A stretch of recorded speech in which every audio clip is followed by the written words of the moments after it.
lang ang ikot.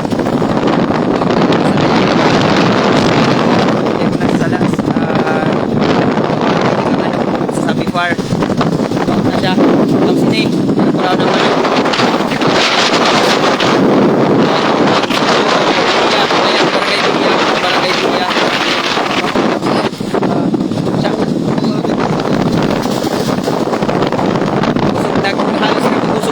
tawag pa, nag-high tide pa kita.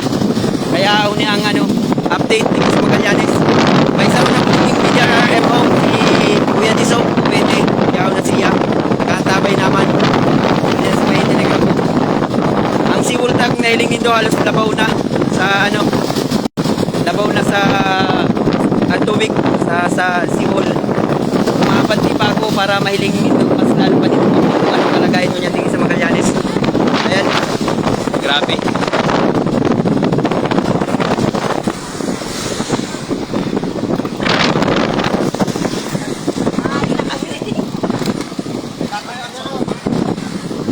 Apa?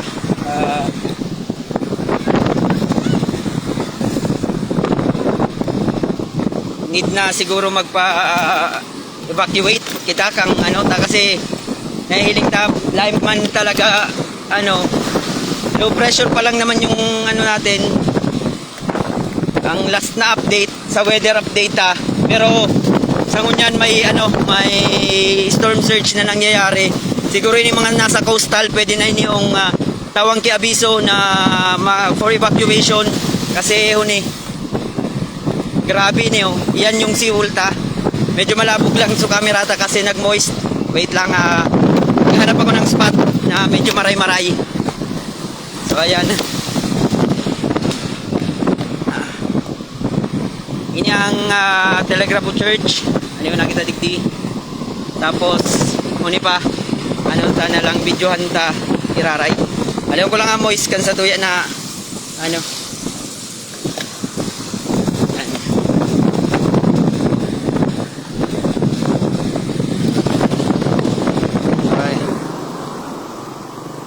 Ayan guys, yan ang satuyan na sistema. Inansibol kang telegrapo. Mahiling ta, aniunan tubig. Tapos yung cottage, abot-abot na. May nakaparada na dyan na sasakyan. Tapos yan, hiling na. Mahiling nito ang balod. Halos labaw na sa sibol. Pag nagkaon kayo, kita ninyo. Grabe na balod na inyo. Kaya kung pwede kita. Maging alerto. Ayan.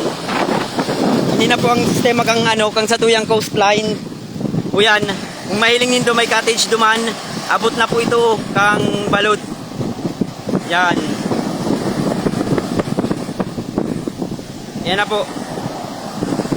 Sa gabos po na pwede magiringat po kita lait karaw ang pwersa kang tubig ang pwersa kang paros.